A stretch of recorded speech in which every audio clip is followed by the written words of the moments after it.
रोहित, हमारी शादी अगले महीने होने वाली है। तुम्हारे पापा मना तो नहीं करेंगे ना?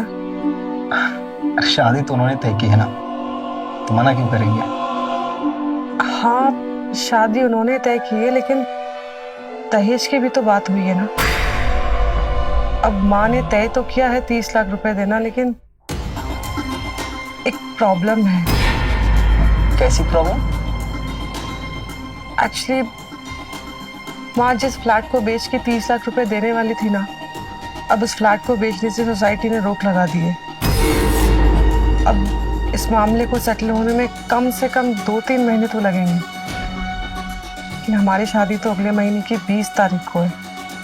मतलब माँ ने जुबान दी है ना, तो वो देंगी तो जरूर, ये तो तय है। बस उसमें अब थोड़ा वक्त लगेगा। आई डोंट नो तुम्हारे पापा रुक सकेंगे कि नहीं। अब देखो, शादी के बाद तो उन्हें 30 लाख रुपए मिल ही जाएंगे। डर ये है कि तुम्हारे पापा शादी के लिए मना तो नहीं करेंगे ना। अब इस मामले में पापा क्या फैसला लेंगे ये तो मालूम नहीं ना। इसी बात का तो डर है। रोहित, हमारी शादी तय हो चुकी है, और ये सोच के कि हमारी शादी तय हो चुकी है, हम बहुत करीब आ चुके हैं रोहित। हमारे बीच कोई दूरी बची नहीं है। अब ऐसे में अगर शादी रुक गई तो तुम समझ रहे हो ना मैं क्या कह रही हूँ। मम्मी आ गई। अगर उन्होंने मुझे सिचुएशन में देख लिया तो बहुत बवाल हो जाएगा। एक काम करो, तुम थोड़ी देर बाद आना, मैं दरवाजा खोलती हूँ।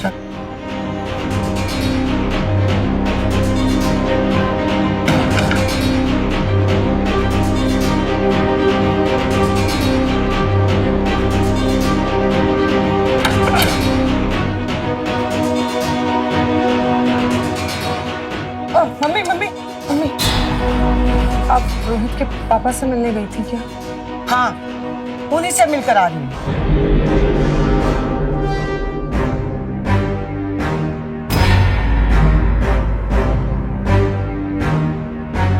तुमने मेरी बेटी को बदनाम किया है, कहीं का नहीं छोड़ा है उसे। मोहल्ले वाले भी तुम्हारा आना जाना देखकर इसीलिए चुप है कि तुम दोनों की शादी होनी है। अब क्या? हाँ, अब क्या होगा? तुम्हारे पिताजी ने तो साफ साफ मना कर दिया। साफ साफ ये कह दिया कि 30 लाख रुपए जब तक नहीं मिलेंगे तब तक ये शादी नहीं होगी।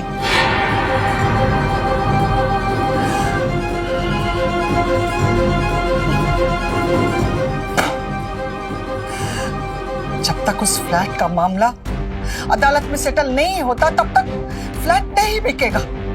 वो 30 लाख रुपए मैं कहां से लेकर आऊंगी? अगर तुम लोगों की शादी नहीं हुई ना, तो मुझे शर्म के मारे डूब के मर जाना पड़ेगा। अरे आप बिल्कुल चिंता मत कीजिए माँ जी, मैं बात करूंगा अपने पापा से। क्या बात करोगे? हाँ, क्या बात करोगे, जबकि वो सुनना ही नहीं चाहते।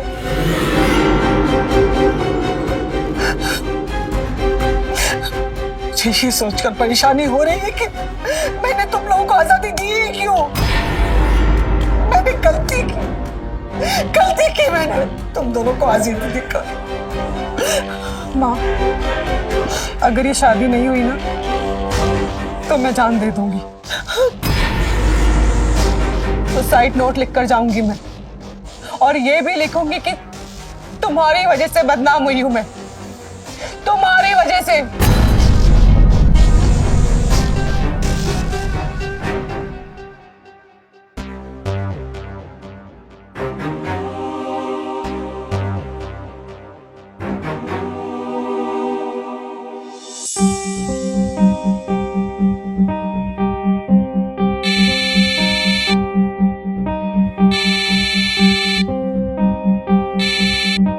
हाय,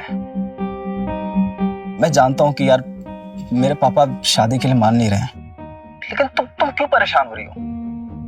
मैं हूं ना तुम्हारे साथ। तुम्हें पता है ना कि मैं तुमसे कितना प्यार करता हूँ, और तुम घर में सुसाइड सुसाइड क्या कह रही थी?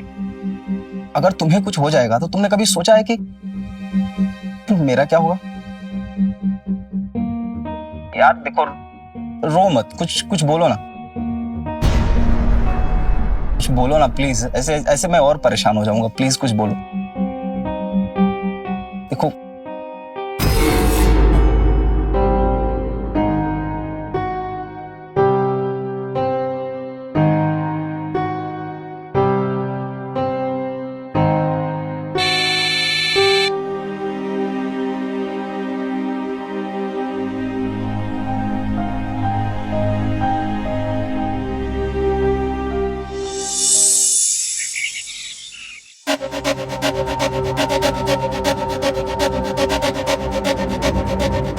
रोहित, उठो बेटा, मुझे कुछ बात करनी है। क्या हुआ पापा? अगर कावेरी जी को अपनी बेटी की शादी करनी है तो उनको 30 लाख का बंदोबस्त करना ही होगा, और तुम बीच में बताना। वो तो कह रहे हैं ना कि दे देंगे, अभी नहीं तो 2 महीने बाद दे देंगे। नहीं नहीं नहीं, जो चीजें जैसे तय हुई है ना वैसे ही चलेंगी। मैं तो आता है कि हमेशा के लिए घर ही छोड़ के चला जाऊं। कहाँ जाएगा? और सुन, दूसरा घर बसा रखा है क्या तूने?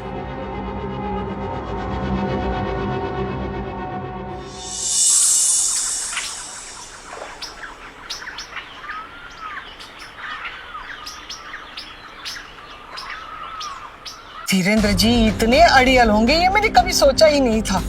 उन्होंने तो साफ साफ कह दिया कि उनको 30 लाख क्या चाहिए। अब बता मैं करूं भी तो क्या करूं? बेटा, पापा ने तुम्हारे क्या कहा? अरे मैं तो अपना फ्लैट उनके नाम पे करने के लिए तैयार भी हूँ। वो नहीं मानेंगे। नहीं मानेंगे मतलब ये शादी नहीं होगी? शादी होगी और जरूर होगी। मैं तो आज ही पूनम से कोर्ट मैरिज करने के लिए तैयार हूँ। बंद करो अपनी जुबान। हमने क्या स्वाभिमान बेच के खाया जो तुम कोर्ट में मैरिज करोगे और मेरी बेटी को भगा कर लेके जाओगे? अरे हम सम्मानित लोग हैं, हम अपनी बेटी को सम्मान के साथ विदा करना चाहते हैं। अरे इसीलिए तो 30 लाख दे रही हो।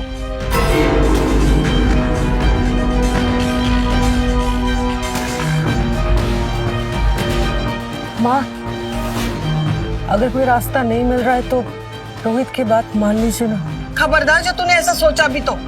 अरे लोग ताने मार मार कर मार डालेंगे, समझी?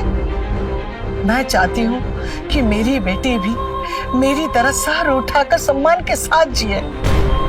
तुम लोगों का मिलना मिलाना सब मैंने बर्दाश्त किया, लेकिन इसका मतलब ये नहीं कि मैं अपने सम्मान से समझौता कर लूं और तुम लोगों को भागने की छूट दे दूं और रोहित के पिताजी के ताने सुनूं। बेटा, मैं बहुत कोशिश कर रही हूं। अगर रिश्तेदारों से भी मांग लूं ना तो इतना पैसा इकट्ठा नहीं होगा। मैं बैंक में भी गई थी लोन मांगने के लिए, लेकिन उन लोगों ने सब मना कर दिया लोन देने से। अब बताओ मैं क्या करूं? ये एक रास्ता हो सकता है। आपको लोन नहीं मिल सकता पर मुझे तो लोन मिल सकता है ना। मैं लोन लेके पैसा पापा को दे दूंगा, फिर माँ जी फ्लैट बेच के जो पैसे देंगी उससे मैं एक साथ ही बैंक का पूरा कर्जा चुका दूंगा। माँ, आई थिंक ये रास्ता सही रहेगा। हाँ, 1 सेकेंड, लेकिन बैंक को ब्याज में तो देना पड़ेगा ना? अरे ब्याज का क्या, हमारी इज्जत तो बच जाएगी और तुम दोनों की सम्मान के साथ शादी हो जाएगी। और रही बात ब्याज की, तो बेटा वो ब्याज मैं भर दूंगी, तुम चिंता मत करो। बेटा देख लो क्या हो सकता है।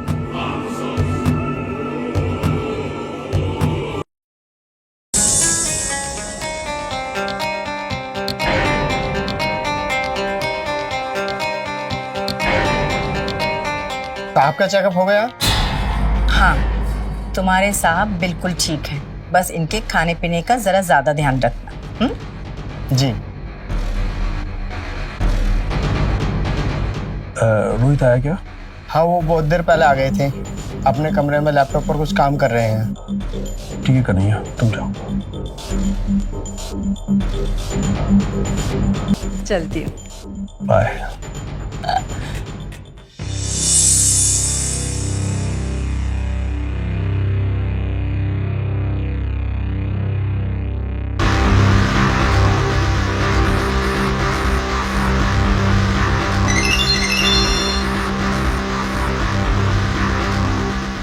हेलो।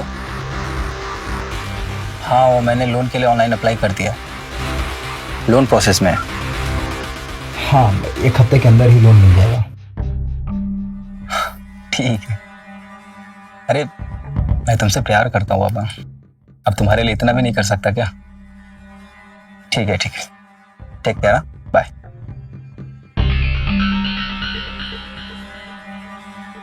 आपको खाना लगा दूं? मुझे भूख नहीं है, पापा को खिला देना, और कुनिका आंटी आई ना, उन्हें खिला कर भेजना। जी।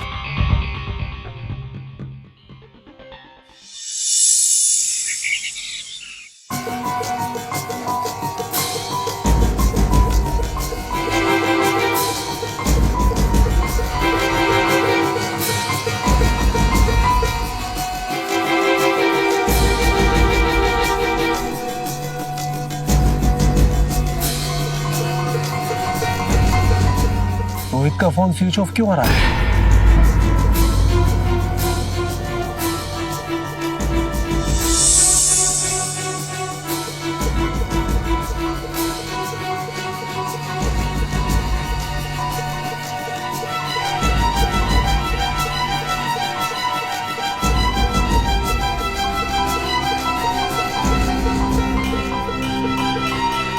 हेलो। जी अंकल। हाँ श्वेता बेटी, मैं रोहित का पापा बोल रहा हूँ। बोलिए। बेटी, काफी दिनों से रोहित का कुछ पता नहीं लग रहा है। तुमको कुछ पता है कि वो कहाँ पर है और किस हालत में है? नहीं अंकल, मुझे नहीं पता। इनफैक्ट मैं खुद काफी टाइम से उसे कांटेक्ट कर रही हूँ, पर उसका फोन ही नहीं लग रहा। अच्छा बेटी, रोहित के बारे में अगर कुछ भी पता चले तो प्लीज मुझे इन्फॉर्म कर देना। जी अंकल, जरूर। ओके बेटी।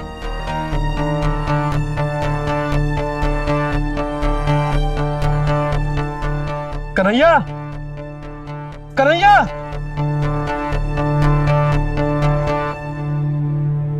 जी साहब। तुमको कुछ बताकर गया है कि रोहित कहाँ पर है? नहीं साहब। चल भाग यहाँ से।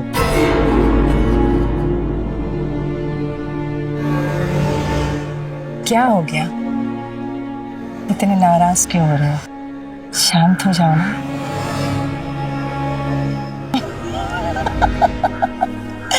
चल।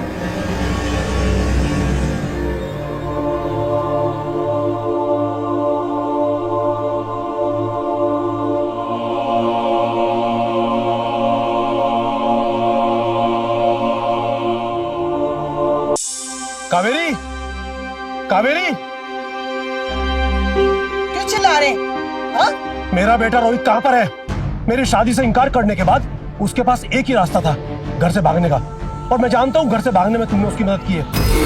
बकवास मत कीजिए, समझा आप? हम सम्मानित लोग हैं, बेटियों को सम्मान के साथ विदा करते हैं, भगा कर नहीं। आपकी बेटी पूनम कहाँ पर है?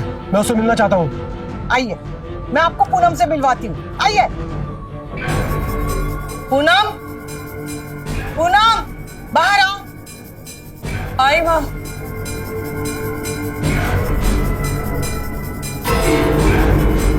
जी। क्या तुमको पता है कि रोहित कहाँ पर है? रोहित पिछले 15 दिन से लापता है। अंकल, एक्चुअली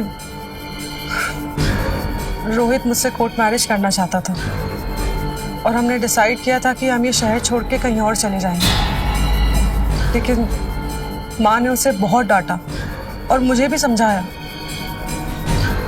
मैं खुद ऐसा कोई काम नहीं करना चाहती जिससे मेरी माँ सर उठाकर चलने के लायक ही न रह सके। सुना आपने? आपके बेटे की वजह से मेरी बेटी बदनाम हुई है। हम यहाँ सर उठाकर चलने के लायक भी नहीं रहे। आपके उम्र का लिहाज कर रही हूँ, वरना अब तक मैं पुलिस कंप्लेंट कर देती। अब तक आप शादी के लिए मना कर रहे थे ना? हाँ, अब मैं मना कर रही हूँ। अब ये शादी नहीं होगी। आप जैसे लालची इंसान के घर मैं अपनी बेटी नहीं दे सकती, समझा? जाइए। अंकल, पहले आपने मना कर दिया, फिर माँ ने उसकी इंसल्ट कर दी। पता नहीं कहाँ है रोहित। मैं बस इतना जानती हूँ कि जो कुछ भी हो रहा है ना, इसके जिम्मेदार आप दोनों हैं, सिर्फ और सिर्फ आप दोनों।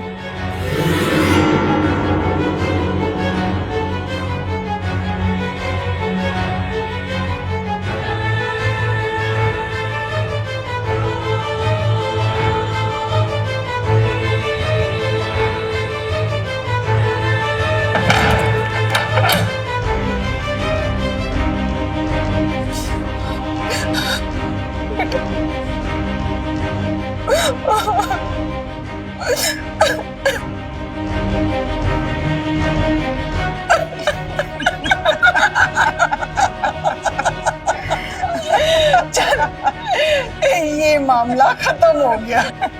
अब तो ये पुलिस में जाने की हिम्मत भी नहीं करेगा। हाँ? वाह, माँ।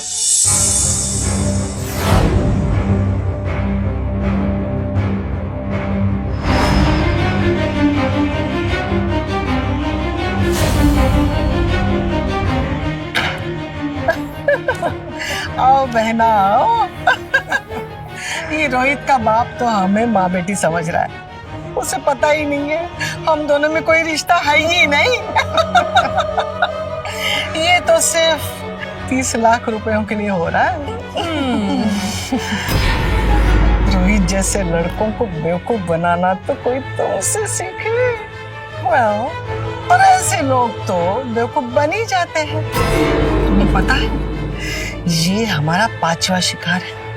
ये हमें और 30 लाख का मालिक बना गया है।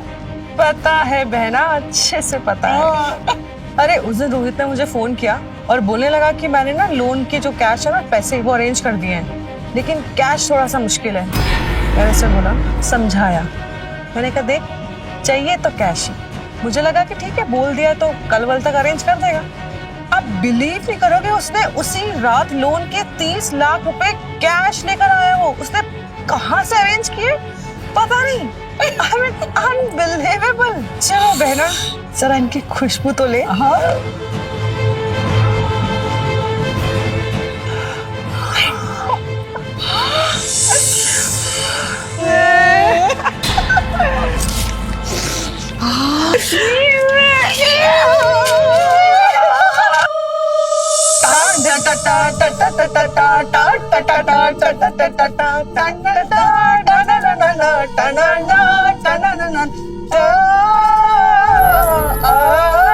उसके घर वाले अब तक यही सोचकर इंतजार कर रहे होंगे कि उनका लड़का शादी टूटने की वजह से नाराज होकर चला गया और जल्दी घर वापस आएगा।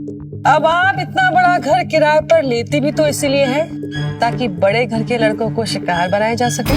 अगर घर छोटा हो तो लड़का या उसके घर वाले इतनी आसानी से जाल में नहीं फंसेंगे, इसलिए। अच्छा हमारा अगला एरिया कौन सा? चंपारण। 15 दिन बाद हम शिफ्ट हो जाएंगे, फिर नया एरिया, नया मोहरा और एक और नया शिकार। मेरे पति पीडब्ल्यूडी में अधिकारी थे। हम यहाँ 2 महीने पहले ही शिफ्ट हुए हैं। मुझे मेरी बेटी की शादी करनी है। हमें लड़का शरीफ और पढ़ा लिखा चाहिए और अच्छे पोस्ट पर होना चाहिए। और रही बात दहेज की तो मैं 50 लाख देने के लिए तैयार हूँ। है कोई रिश्ता ऐसी नजर में आपके? अगर आप 50 लाख तक देने के लिए तैयार है तो एक लड़का है ऐसा, बहुत बड़ी कंपनी का सीईओ है और उम्र भी 26-27 साल है। बस लड़के को लड़की पसंद आनी चाहिए और आपकी लड़की तो है ही सुंदर।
अरे आप सॉरी, वो आंख लग गई थी। मैं समझ सकता हूँ, बहुत थक गई होगी। तुम रेस्ट करो। Thank you.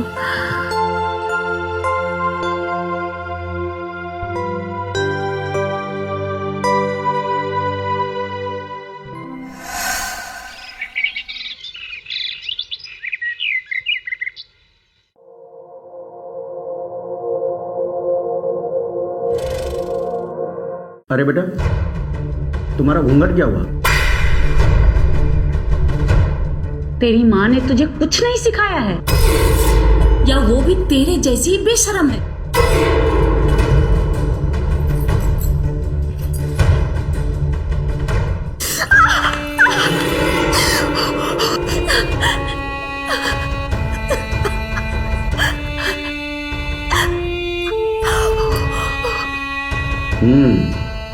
सजा ऐसी कि दोबारा गलती ना हो। क्या तुम्हारी मम्मी ने तुम्हें मायके में कुछ नहीं सिखाया? हाँ, लो घूंघट।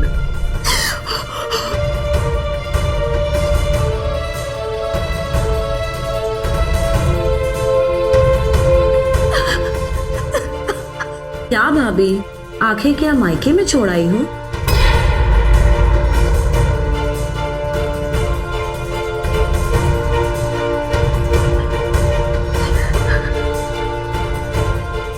अरे ओ महारानी, किधर चली?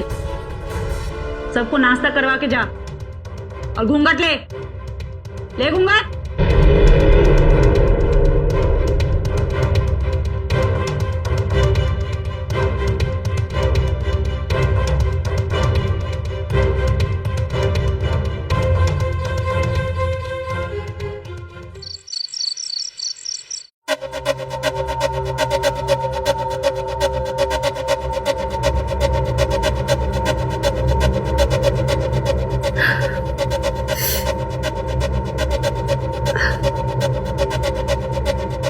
जितना जल्दी इस घर का नियम कानून सीख जाओगे, उतना जल्दी इस घर को अपना पाओगे, समझी?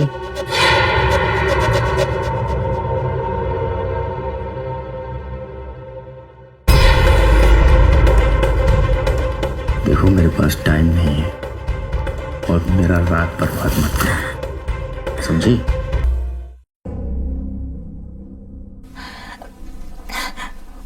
मुझे भी अपने साथ ले चलिए ना। देखो, ऐसा कभी नहीं होगा। तुम्हें यही मेरे माँ बाप की सेवा करनी होगी जीवन भर, और मैं ऐसे ही छुट्टी लेकर आता रहूंगा। और एक बात गांठ बांध लो, अगर मेरे मम्मी पापा तुमसे खुश रहे तभी हमारा रिश्ता है, समझी?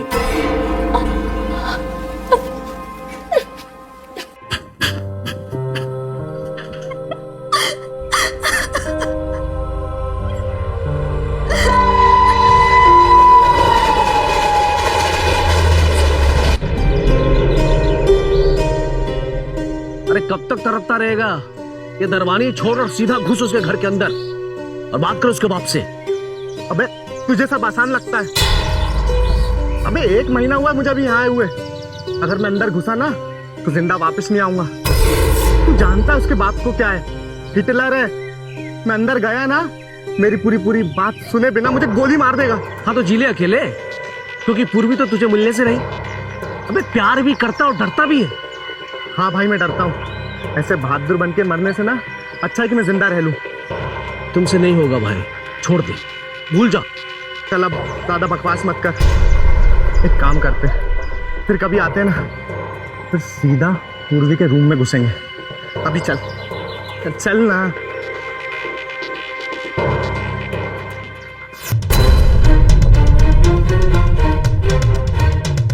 ये कौन है? कौन है ये? ये शुभम है।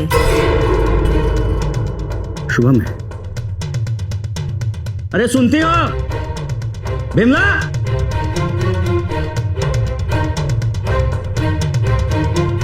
क्या हुआ? चिल्लम चिल्ली क्यों मचा रखा है? ये देखो तुम्हारी बेटी का।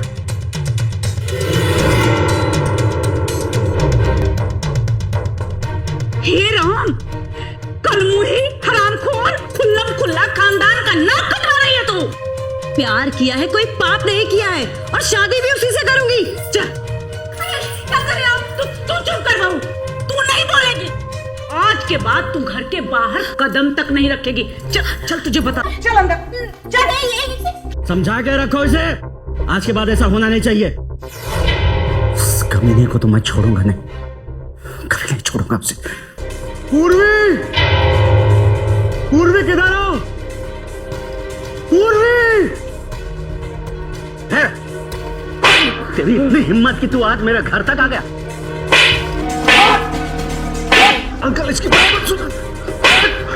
अंकल अरे इसकी बात सुनो। क्यों आया मेरे घर तक बताओ। भाभी रुक जाइए, जान से मार देंगे क्या इसको आज? जान तो तुझे से औलाद का ले लेना चाहिए आज।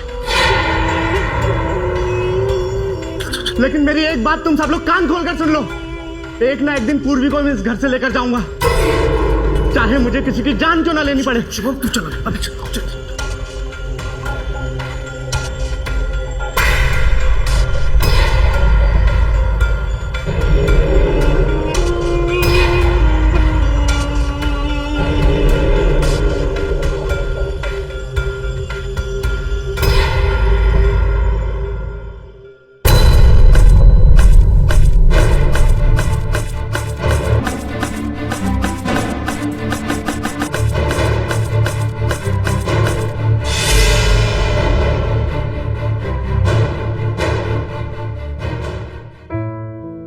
तुम शुभम से बहुत प्यार करती हो ना? मैं शुभम से बहुत प्यार करती हूँ, मैं उसके बिना नहीं जी सकती। तुम लोगों ने सीधा बवाल शुरू कर दिया। तुम्हें धीरे धीरे माँ बाबूजी को समझाना चाहिए था, उन्हें बताना चाहिए था कि तुम्हारी पसंद सही है। माँ बाबूजी ना पुराने ख्यालात के हैं, उन्हें समझने में थोड़ा टाइम लगता है। मैं एक काम करती हूँ, मैं तुम्हारे भैया से बात करती हूँ सही टाइम देखकर। सच में? भाभी मैं शुभम से मिलना चाहती हूँ, क्या आप मुझे उससे मिलवाने में हेल्प करेंगी?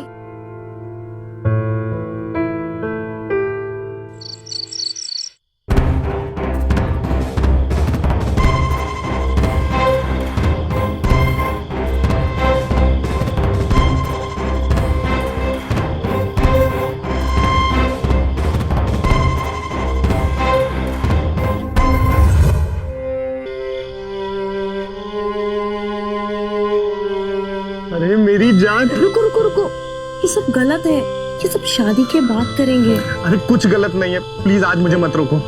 और जैसे हमारे हालात चल रहे हैं मैं और नहीं रुक सकता, प्लीज मुझे करने दो।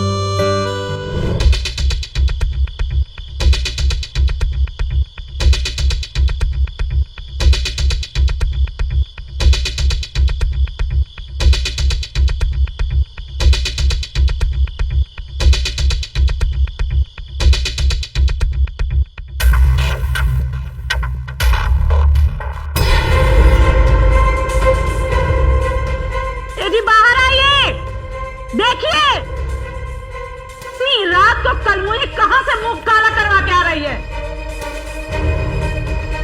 हटो, कहां गई थी?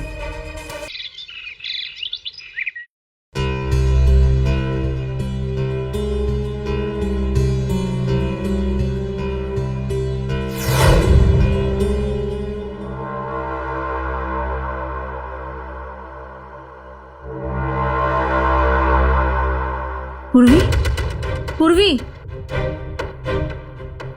अरे इसको तो बहुत तेज बुखार है, मुझे जाके बाबूजी को बताना पड़ेगा।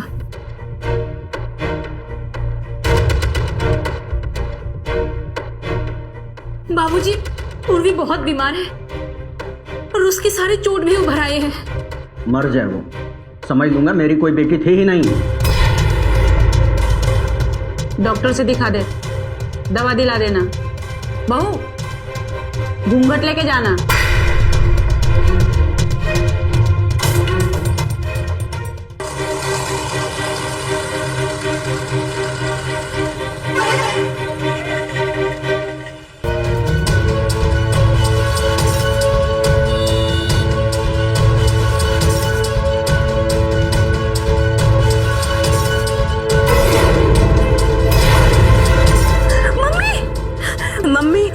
मम्मी उठो ना, मम्मी उठो ना।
किसने किया ये? वो कल रात को शुभम आया था। मम्मी पापा के साथ उन्होंने बहुत बदतमीजी की और वो पापा को भड़का रहे थे। उसने ही किया होगा ये सब, उसने ही मारा होगा। मैं शुभम के पिल्ले को जिंदा नहीं छोड़ूंगा।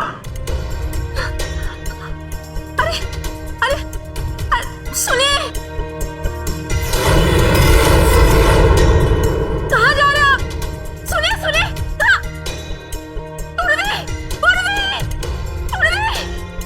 क्या हुआ भाभी? हाँ भाभी, क्या हुआ? मैंने तुम्हारे भैया को तुम्हारे और शुभम के बारे में सब बता दिया। उनके सिर पे खून सवार है। वो चाकू लेके गए शुभम को मारने के लिए, लेकिन भाभी शुभम ने मम्मी पापा को नहीं मारा। मैंने उनको बहुत समझाया, लेकिन वो समझने के लिए बिल्कुल भी तैयार नहीं है। लेकिन भाभी भैया गए कहाँ हैं? वो शुभम के घर गए हैं। भाभी मैं बिल्कुल ऐसा नहीं होने दूंगी।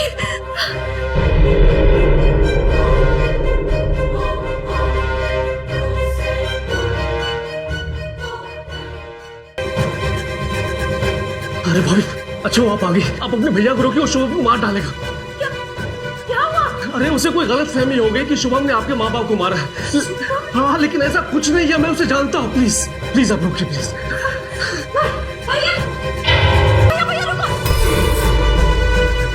भैया भैया शुभम ने कुछ नहीं किया। भैया भैया मम्मी पापा को उसने नहीं मारा है। मुझे पता है किसी ने मम्मी पापा की हत्या की है। नहीं भैया, मैं इसे छोड़ूंगा नहीं। फिर तू हट जा। मैं हुई होगी। भैया भैया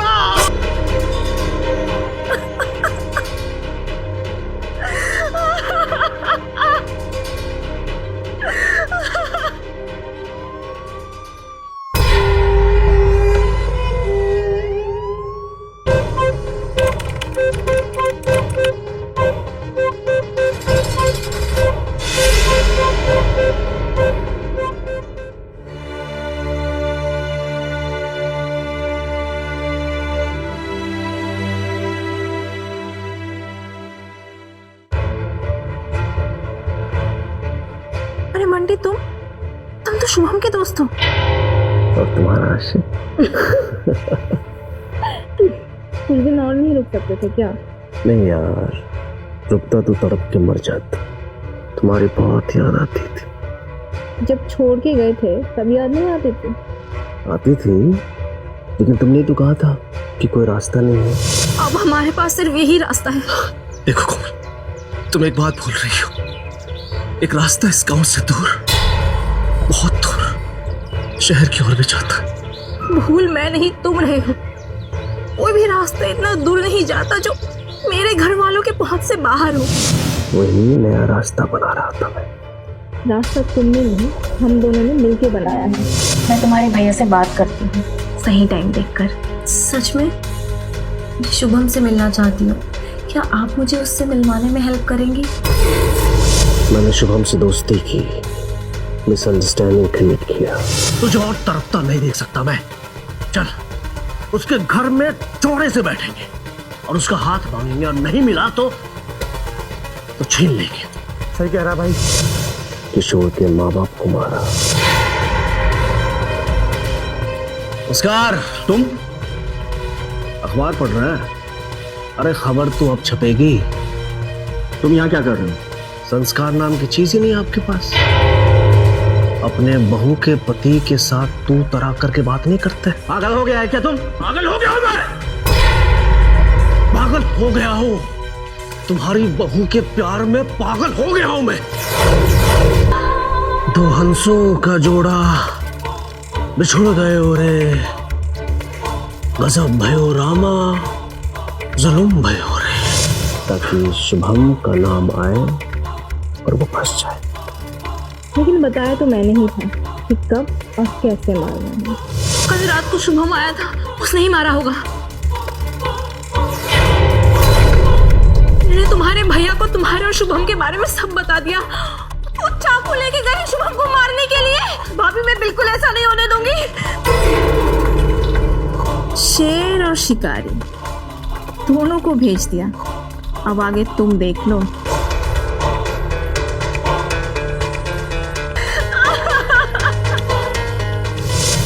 आ चुकी थी इस घूंघट से। ये घूंघट लड़कियों के लिए एक सजा है। जो कैद में उनको मिल जाती हैं। और तुम आज आजाद हुई, हमारे बीच अब कोई नहीं है, कोई बंदिशें नहीं, सिर्फ प्यार और प्यार।